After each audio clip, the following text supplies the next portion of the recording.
बोलो चौथ माता की जय। आपका दिन मंगलमय हो। गणेश भगवान सदैव आप पर कृपा बनाए रखें। चलो कथा सुनाते हैं। चौथ माता की पौराणिक कथा कहानी। एक सेठ सेठानी थे। उनके एक बेटा और बहू थे। बहू सबको भोजन करा के फिर स्वयं भोजन करती। एक पड़ोसन ऐसी भी थी जो रोज पूछती कि बहू आज क्या बनाया खाया है। बहू कहती ठंडो बासी। एक दिन उसके पति ने ऐसा सुनकर विचार किया कि आज तो पकवान बनाए जाएं, फिर देखे कि मेरी पत्नी क्या कहती है। उसने तरह तरह के पकवान बनवाए और घर के सभी लोगों ने एक साथ बैठकर भोजन किया। आज भी पड़ोसन ने पूछा तो बहू ने कहा ठंडो बासी। सेठ के लड़के ने सोचा हो न हो कोई बात अवश्य है जिससे कि मेरी पत्नी ऐसा कहती है। उसने पत्नी से पूछा तुम रोज ठंडो बासी खाया ऐसा क्यों कहती हो, जबकि अपन सबने एक साथ बैठकर कई तरह के पकवान खाए। उसकी पत्नी बोली अपन जो खा रहे हैं वह बाप बूढ़ों की कमाई है। जिस दिन आप कमा कर लाओगे उस दिन मैं समझूंगी कि ताज़ा भोजन कर रहे हैं। अब एक दिन लड़के ने माँ से कहा मैं एक बड़े शहर में कमाई करने जा रहा हूँ।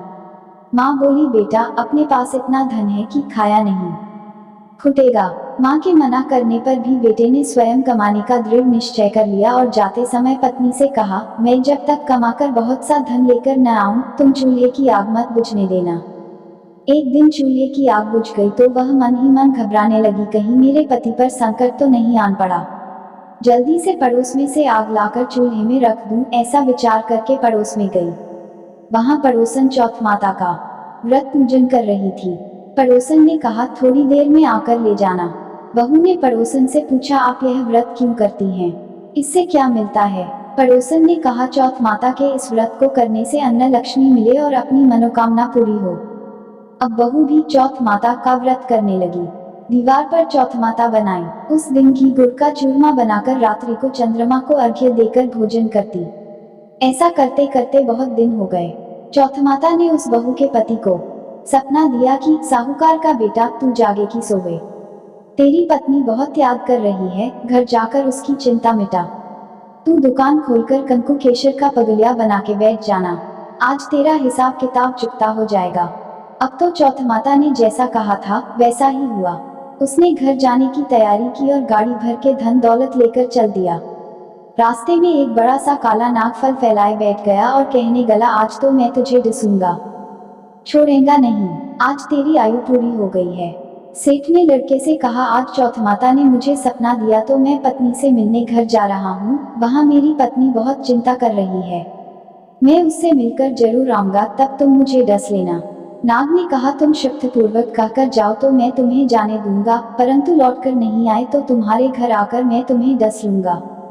इस प्रकार सर्प को वचन देकर वह अपने घर पहुंचा। वहां सभी से हंसी खुशी से मिला और भोजन करने उदास होकर बैठ गया। उसकी पत्नी ने उदास होने का कारण पूछा तो पति ने काले नाग वाली बात बताते हुए कहा यदि मैं उसके पास नहीं जाऊंगा तो वह घर आकर ही मुझे डस लेगा।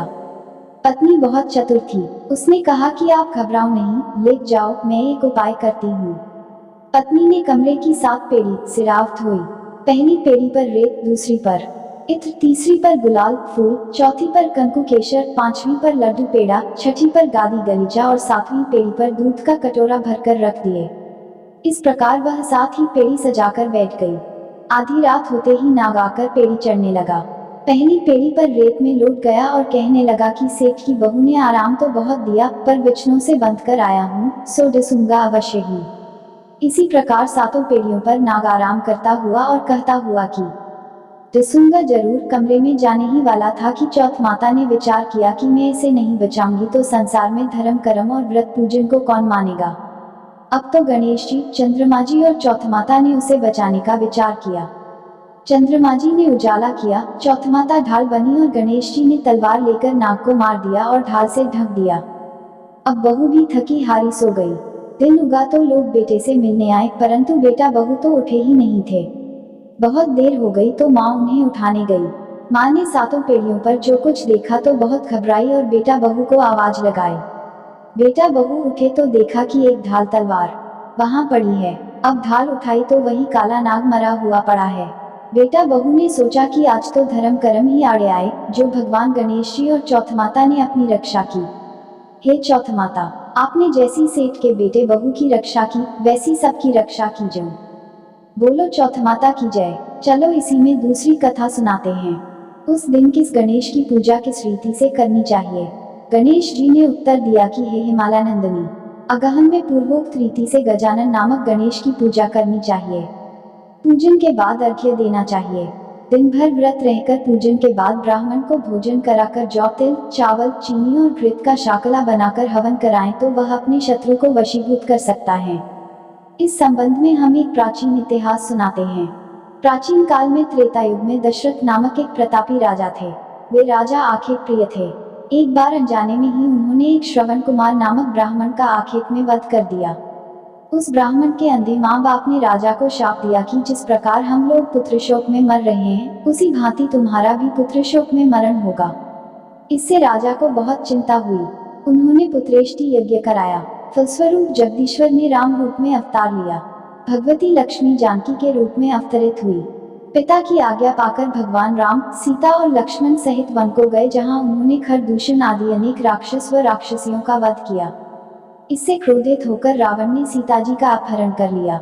सीता जी की खोज में भगवान राम ने पंचवटी का त्याग कर दिया और ऋषिमुख पर्वत पर पहुंचकर सुग्रीव के साथ मैत्री की। तत्पश्चात सीता जी की खोज में हनुमान आदि वानर तत्पर हुए। ढूंढते ढूंढते वानरों ने गिद्धराज संपाति को देखा। इन वानरों को देखकर संपाति ने पूछा कि कौन हो, इस वन में कैसे आए हो, तुम्हें किसने भेजा है, यहाँ पर तुम्हारा आना किस प्रकार हुआ है। संपाति की बात सुनकर वानरों ने उत्तर दिया कि भगवान विष्णु के अवतार दशरथ नंदन राम जी, सीता और लक्ष्मण जी के साथ दंकवन में आए हैं। वहां पर उनकी पत्नी सीता जी का अपहरण कर लिया गया है। हे मित्र, इस बात को हम लोग नहीं जानते कि सीता कहाँ है। उनकी बात सुनकर संपाति ने कहा कि तुम सब रामचंद्र के सेवक होने के नाते हमारे मित्र हो। जानकी जी का जिसने हरण किया है और वह जिस स्थान पर है वह मुझे मालूम है। सीता जी के लिए मेरा छोटा भाई जटायु अपने प्राण गंवा चुका है। यहाँ से थोड़ी ही दूर पर समुद्र है और समुद्र के उस पार राक्षस नगरी है। वहाँ अशोक के पेड़ के नीचे सीता जी बैठी हुई है। रावण द्वारा अपहृत सीता जी अभी भी मुझे दिखाई दे रही हैं। मैं आपसे सत्य कह रहा हूँ कि सभी वानरों में हनुमान जी अत्यंत पराक्रमशाली है, अतः उन्हें वहां जाना चाहिए। केवल हनुमान जी ही अपने पराक्रम से समुद्र लंघ सकते हैं, अन्य कोई भी इस कार्य में समर्थ नहीं है।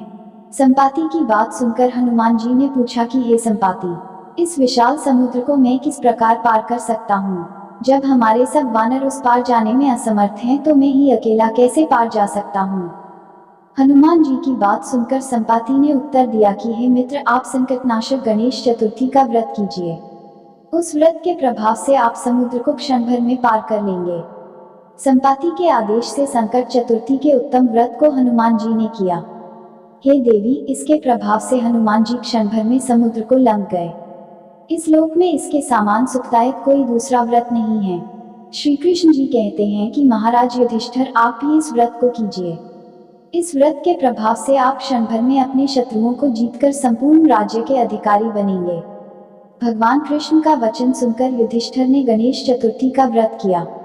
इस व्रत के प्रभाव से वे अपने शत्रुओं को जीतकर राज्य के अधिकारी बन गए। बोलो विघ्नहर्ता श्री गणेश की जय।